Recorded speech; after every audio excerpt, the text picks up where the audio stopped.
Welcome to episode 13 of the Fitasylum podcast. Today we're joined by Mikey, owner of Fortitude Fitness. Welcome, Mikey. Pleasure to be here, mate. Thank you for having me. Awesome. So I just learned just off the pod that Mikey actually did his course with us, and then he's gone on to be a successful PT, successful gym owner, owns a meal prep company and does his own training provider for personal training courses. So tell us a little bit about the hats you wear, Mikey. It's busy, definitely. Yeah, like you said, I did my course for you guys when I came back from America, so it would have been FLM before it was Fitasylum. That would have been like 2015-16. And then moving on from there, I opened the gym in 2017, and from there we've got a meal prep company, like you said, and then recently we've just started our training providing courses as well, so it's been busy. Nice. How many members you got at your gym you just had? So we've just got over 700 now, so which is amazing for an independent gym. Yeah, especially after COVID as well. I feel like we're starting to get back to where we were beforehand. COVID just, ruined my gym for 2 years. It was just so hard after it, but it's good to hear that you're still going and that you've obviously come through the other side stronger probably. Yeah, we did all right. So we're really lucky with the membership base we've got. They were brilliant throughout. They all supported us and things like that, and they all got involved when we tried to do like online Facebook classes and stuff, even though for the first probably 2 weeks they were an absolute disaster because nobody knew what they were doing. So they've been really supportive, and we are lucky. Like, we wouldn't be anywhere without the members that we've got. So no, that's awesome. Every gym is just the members, isn't it? Really? Absolutely, yeah. You're just a custodian of it. So tell us a little bit about your degree that you did and how you ended up wanting to be a PT. Yeah, so throughout school, I noticed quite early that school wasn't really for me. I wasn't naughty or anything, but it just wasn't my cup of tea. So it was very bare minimum, get through, and then sort of spend my entire time playing football. Went to America on a scholarship after that to do my degree out there and also play. And then when I came back, realised that obviously professional football was too far away. Came back over here and decided to go through my personal training courses because office work's definitely not my thing. Like sitting around all day, it's not my cup of tea. So personal training was the one then, and then from there I got a taste of like having responsibility and opening, and then wanted to open a gym. So nice. So what position did you play at football? I played centre mid before I went out to America, and then got moved to left back. So played left wing back for 4 years. Nice. Do you still play now? I don't now. Last year was my last Too many season. injuries? The little boy as well. So I've got a 2-year-old little boy. So he lots takes of hats priority. then. Yeah, Dad hat takes as well. Priority. Yeah. That's good though. We can talk about priorities potentially later on in the podcast. But yeah, tell us a little bit about your degree and like what you learnt from that and how it helped you with PT, because I think it's important. Yeah. So the good thing about American university is they encourage you, or you've got to do numerous subjects alongside your specific one. So I majored in exercise science, human performance, but also at the same time you've got to do elective courses such as accounting and things like that. So you've got to learn different aspects of being, a human being. Which are really important, aren't they? And I think if we incorporate them in the UK, I think it'd be very beneficial. Yeah. I never had any qualifications in accounting, but when I became a self-employed PT, it was a massive part of my job. Exactly, and I think like over there in America especially, they want to create well-rounded individuals rather than over here we create like specific people who then, I know people that have gone to uni over here that then don't do anything to do with the degree that they went for in the first place. So I think America have got it right with that one. So yeah, 100%. That's awesome. And then Harry said you did a different style of PT qualification. Was it an apprenticeship? It was, yeah. So I did an apprenticeship through the gym that I was working in as a self-employed PT. One of the guys who I started working for, he put us through it. So like I said, it was with FLM training right before you guys became Fitasylum. So we've got like quite a good history with you guys, which is brilliant. That's amazing. And I think, do you think the model of being an apprentice PT works? Because you don't see it very often now. I think it's good. I think it was, for me anyway, it was perfect to sort of be thrown in there in the deep end, and you end up sort of, because it was such a small gym, you end up doing everything. So you end up learning how to run a gym, I think that's whilst very being in important. there. You know, I think so- as a PT, it'd be great to learn how to do like all the different roles that are involved within a gym. That would have give you a great base and foundation knowledge to open up your own gym, because you're opening up, you're learning probably how to do all the checks, all the health and safety checks, sign members up, all the little park queues, waivers, all those little things that I would say most PTs actually don't see. Yeah, exactly. So I can't speak for commercial gyms or big gyms, but from working in a small gym, I mean, I thought my apprenticeship was perfect. I learned so much, enough to a year later open my own. Do you think your degree helped you with it as well? I think so. I think more than anything, like I moved out there when I was 17 to America, so I think it just helped me grow up. When Learn to be an adult. When I came back, I was 21, 22, and I felt about 25, 26. Yeah. I felt more mature and a little bit ahead almost, and a bit more screwed on than potentially if I'd have stayed over here. I think that's really important as well, because a lot of PTs come to us and they've probably not got that background in being an adult, but they've also not got the background in the science department, where you did exercise science as your major. And I think that's really important, because sometimes it's about managing expectations with students when they come in and like, oh, the anatomy and physiology side is really tough, but this student's doing really well. And I'll be like, well, that student's got a degree in it, so it might be a little bit different. And I think there's all sorts of different PTs. So some are more technical, some are more practical based. And you know, I'm sure you've got a variety of PTs at Fortitude. Yeah, and they fit with different clients as well. Like you know yourself from being in the industry that you get certain clients that need that technical aspect, and then certain clients that maybe need a bit of a counsellor, or they just want to come in and a bit of accountability. Exactly, yeah. So not everybody wants to be, you know, drilled technique and things like that. Some people just want to come in and exercise. I always say to the students, it's really good to have that anatomy and physiology base, because like you said, some clients, probably 1 in 10, will ask you, well, why does the scapula move like that? Or why does this joint do that? Where 9 out of 10 people will just want to be told how and why to exercise. Exactly. Some of them, you like I said, you only get 1 out of 10 who will go, why does that work like that? How does this work? What's progressive overload? What's periodization? Why is my program like this? So it's good to have the base knowledge. In terms of opening up your own gym, did you see a gap in the market? Was, you know, working as a PT, how did you find working as a PT? And then my second question, I guess, is why did you want to open a gym? I enjoyed it. I enjoyed being a PT. The hours can be hard work, because you can be in at 6 in the morning till 10 and then back in at 4 or 5. So you've got to fit around people. So I thought, for me, when I opened the gym, I was 25. The idea for me has always been to have a family and to have children. So I wanted to build something that would allow me to then have like a Wednesday afternoon off now, like I do Saturday afternoon, Sunday full day, and build it around my son, which I can do now, which is great. So for me, it was more being safe long term than it was potentially actually a gap in the market. I think it was more your lifestyle. Yeah, exactly. Which is amazing, because I think you can go and watch him play football, you can take him to play football. Precisely. All these different things, anything you want to do as a dad. Which is and the good thing is now, like I can say no to clients. Yeah. Do you know, because you've got a setup and a base. Exactly. Yeah. So if a client doesn't want to do the times that I can do, then that's fine. They go to another PT. I don't lose those clients to stay in my gym, but they go to a different personal trainer, which is fine as well. That is an excellent topic that I just wanted to ask you a quick question on. So when you first started, did you say no to any clients? Hardly. No, hardly never, is it? No. And I think you've earned that right to say no. Yeah, exactly. Where I think a lot of PTs come to me and go, oh, Dec, I'm not taking this client on because they don't fit my exact demographic I asked for. And I say, well, you've got bills to pay. Yeah, exactly. You know, when I first started, I'd just take any client on because you need to build up a client base. Once you get to how many hours a week you're doing PT? 40 now. Yeah, which is a lot. Then you have that right to go, no, actually, I want this specific type of client. Like I wanted to work with weightlifters and powerlifters. When I started, I'd take anyone, body composition, just general fitness, a little bit of toning.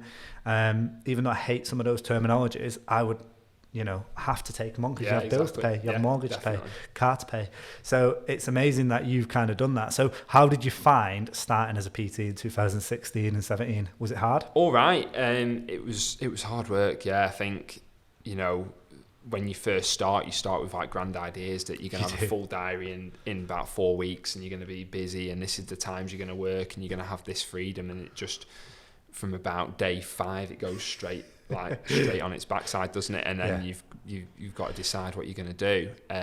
So it was hard, and I think if you're willing to put the hours in, you're willing to do it, even if it's just for a couple of years.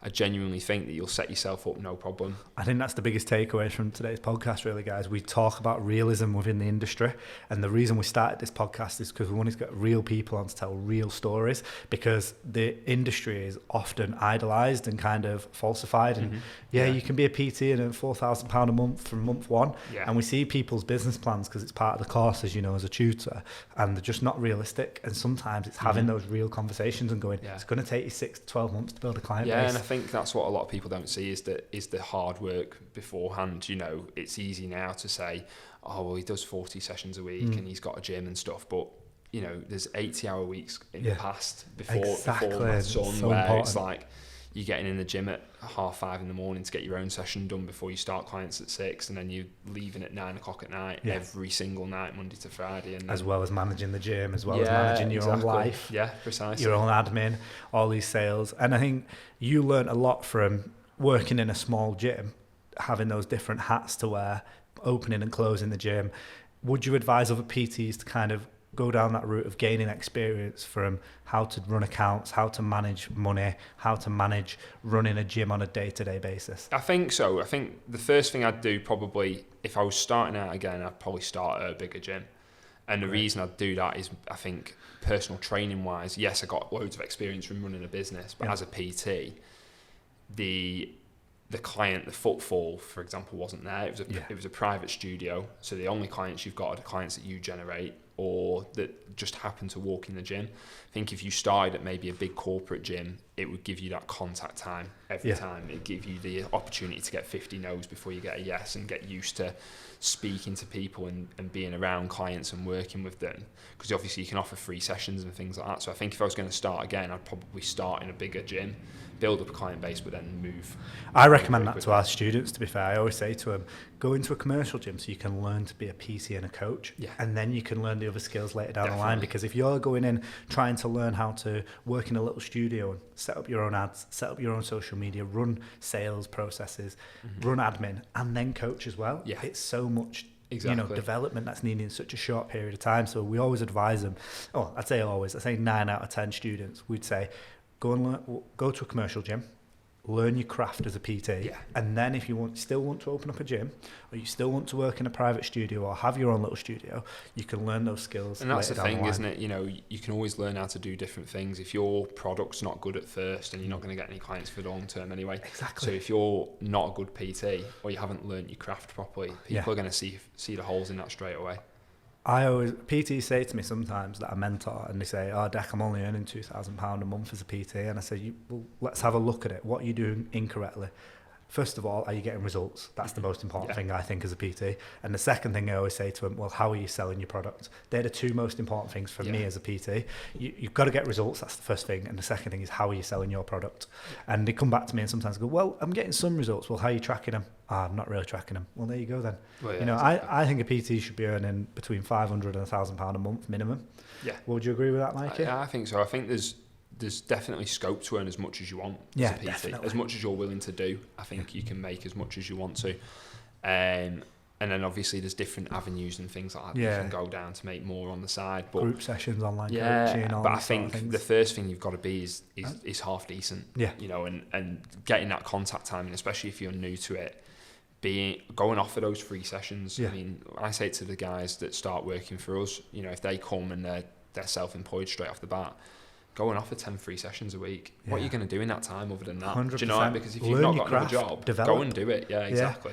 I did a lot of free working like I did a bit of Sales Sharks, I did a bit of Mysco College, do like coaching, and it was just all free. It was just, I was very lucky Sale decided to pay my expenses, but just getting out there doing that free coaching was vital for me learning how to do stuff, because I had this imagination that S&C coaching was just this different level. It was all science-based. You had to have power plates and iPads and all these cameras, and the coaches were so real with me. They were like, no, Dec, it's just basic training, very simple, and that's what we try and make it, because these athletes don't understand what we know about biomechanics, so we try and make it simple for them. Exactly. And it actually kind of was like, oh, right, I can do this. Yeah. And it was really nice, because my degree was based on sports science, and then went on to biomechanics. So it was really interesting to know that we don't have to kind of bamboozle them with all the jargon.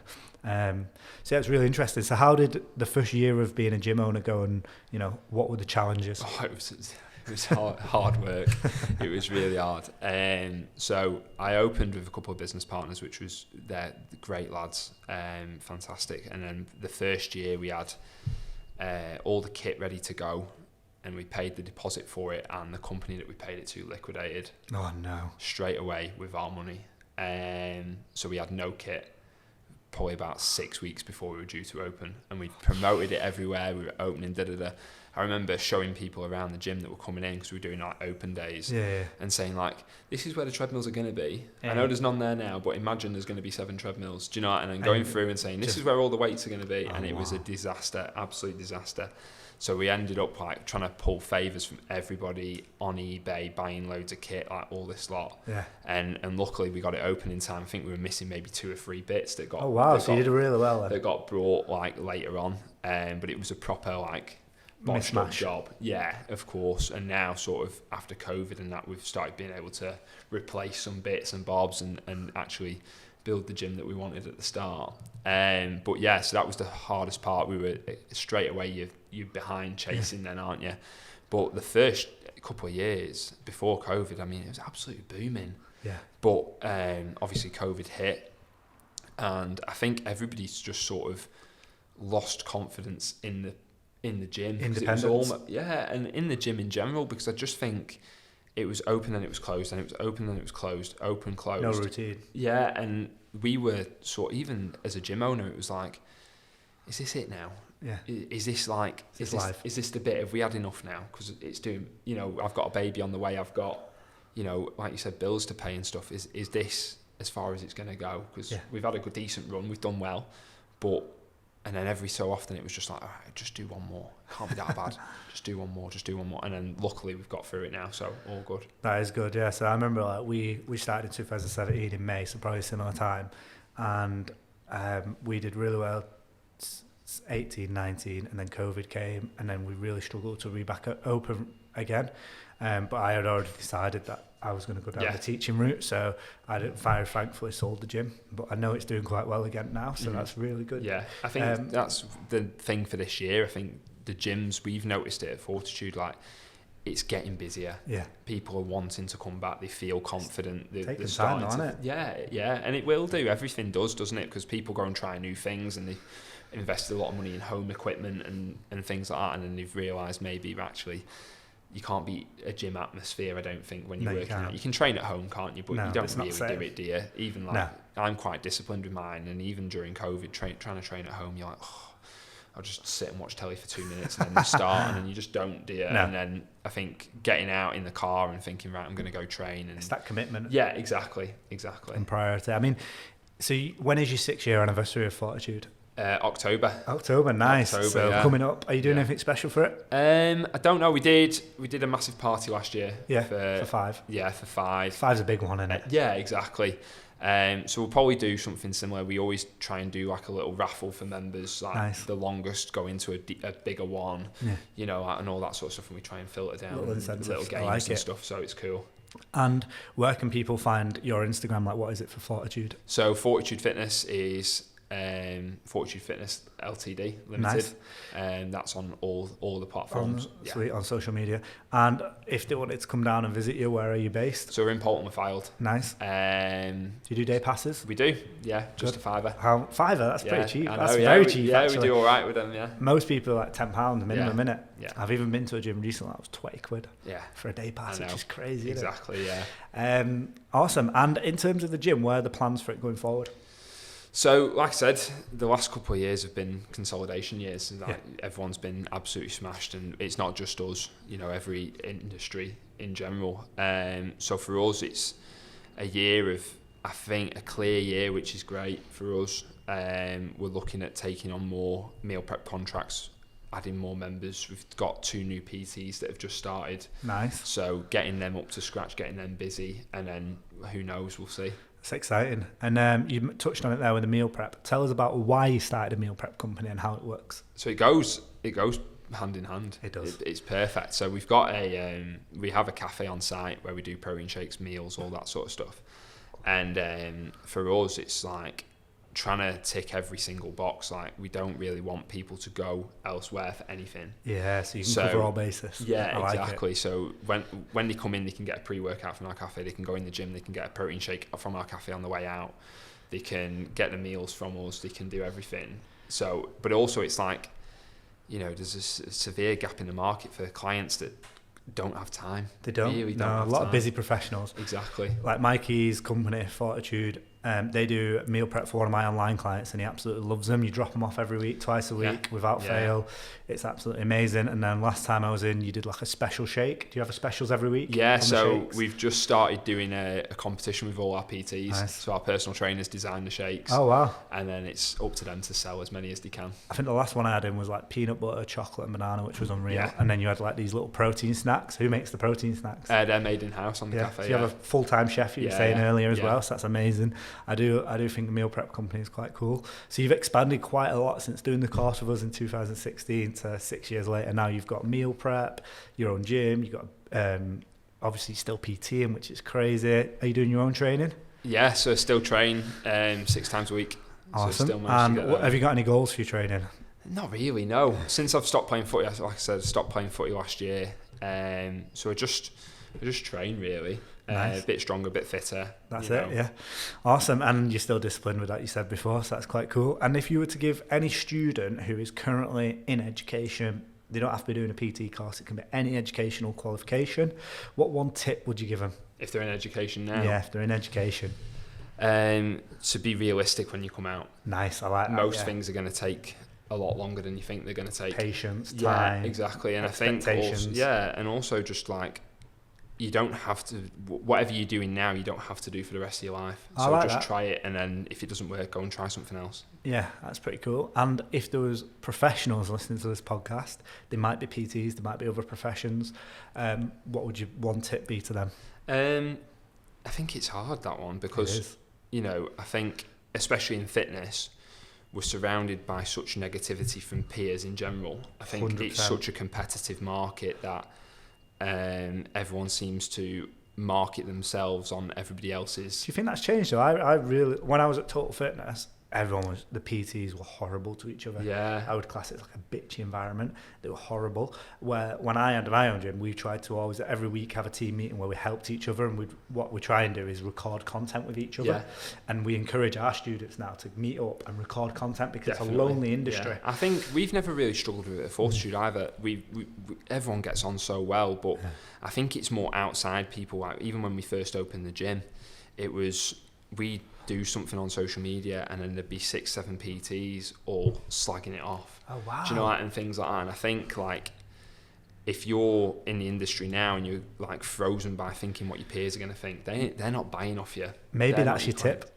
Yeah. So don't worry about what your peers are saying. That's it. They're not buying your product, are they? If you're a personal trainer's not buying your product. So we say this all the time. We struggle sometimes. We'll make a piece of content and I'll be like, this is the best piece of content I've ever made, and then it doesn't do as well because I'm not the person buying our content. Yeah.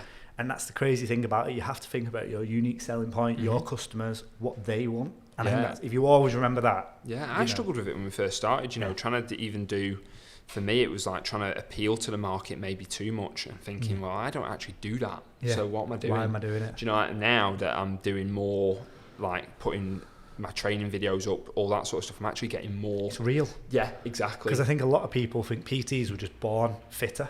Yeah. But it's not. You put a lot of work into it. You just said you're disciplined. You do 40 hours of this, your PT, and you do all the other businesses, and you still manage to get your own training. Yeah. I think now you've got your own little boy, you can say to people, well, I do it. Yeah. If you've got a little boy, you should be able to do it. And I'm going to help you. I can resonate with you. I can be empathetic towards it. Yeah. So I think that's important. You talked before about starting the meal prep company because people don't have time. Yeah. You've probably been in that situation where we're might still not have in time. That situation now. Yeah. Like, my girlfriend still works away. Yeah. Like maybe 2 or 3 times a month, so it's hard work getting it in, and we barely see each other anyway. Never mind trying to cook dinner with all those businesses. Exactly. Yeah. So that's amazing. So I think if we try and think about it, if you're in education, remember to be realistic and manage expectations. If you're a professional, don't worry about what other people think. Worry about what your customers think. Yeah, exactly. Anything else you want to mention, Mikey? No, not really. I think you give a really good insight, mate. I think it's give people a great perspective on what it's like to be a PT, owning your own gym, starting other ventures. And I really appreciate you coming down, mate. No to problem, jump on. anytime. So again, where can we find you on socials? So myself, you can find me Mikey Fitness on pretty much every platform. Nice. The gym, you can find Fortitude Fitness Limited. The meal prep, you can find Fortitude Fuel. Nice. Hopefully we'll get the team down and have a big training session down there. Harry's Definitely. nodding at me now and Carl's shaking his head because he's not into it. But yeah, thank you for joining us, mate. problem, Hope you thank enjoyed it, guys.